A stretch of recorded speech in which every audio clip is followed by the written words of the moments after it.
Indigo Michael Limited are well known for sending multiple letters and making numerous calls when chasing debts. Like all debt collectors, they're not immune to occasionally stepping over the line or just being a little tough to deal with. But that doesn't mean you can't get on top of your debt and stop Indigo Michael chasing you. First things first, Indigo Michael Limited is a legitimate company. They're not a scam and they're not cowboys, but that doesn't mean it's going to be all sunshine and rainbows dealing with them. Whenever any debt collector contacts you, the first thing that you want to make sure is that they can prove that the debt is yours to pay. The burden of the proof is on them, not you, so be ready to ask them to prove that you owe the debt. That should keep them off your back for a little while you have time to work out how to move forward. If the debt is yours, then the simplest solution is to work out how to pay it. Agreeing a method to start paying back will normally keep Indigo Michael from contacting you, assuming that you stick to your agreement. Sadly, that's easier said than done, especially if you didn't know you had debt in the first place. Luckily, you don't always have to pay all the debt back. If you're struggling financially,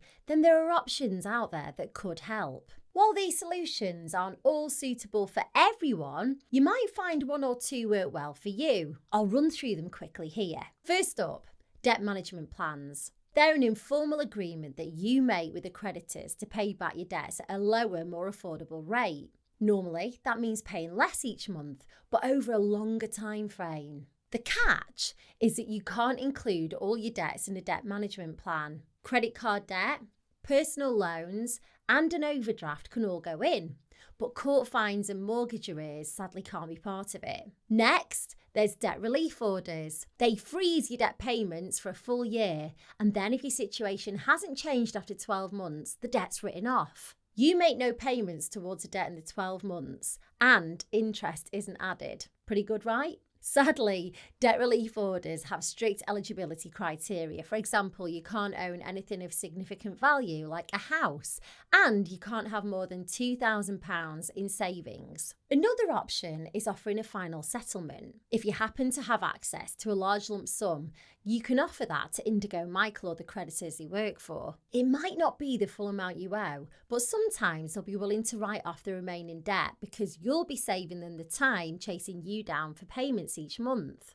Unfortunately, getting your final settlement offer agreed might not be that simple, and Indigo Michael Limited or your creditor could simply refuse. Individual voluntary arrangements are another way to deal with Indigo Michael Limited. It's a formal agreement between you and your creditors to reduce your payments in one simple payment each month. It lasts for 5 years, and at the end, any remaining debt is written off. Again, like with all these options, there are catches. IVAs are legally binding, so you'll need to keep up with the terms that you agree to. Otherwise, you'll be back to square one with Indigo Michael Limited. But all the time it's in place, you shouldn't hear from Indigo Michael. Bankruptcy is probably the most famous option. You may already know, but with bankruptcy, all your assets are reviewed and some may be sold off to pay back your debt.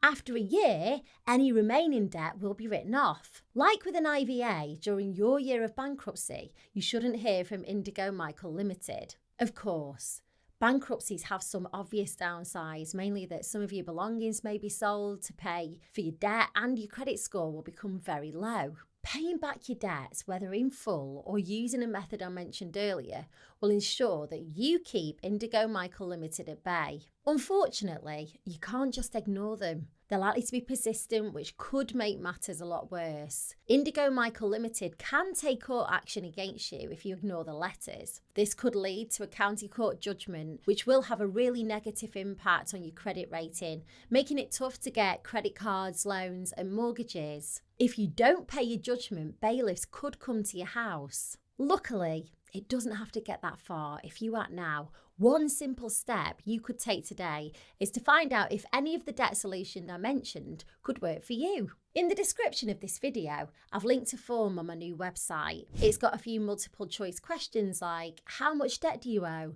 And how many people do you owe? And at the end of the form, it'll connect you to a company that I've partnered with to provide you with all the information you need about debt solutions that are available. Click in the link in the description, go and check it out and let me know how you get on.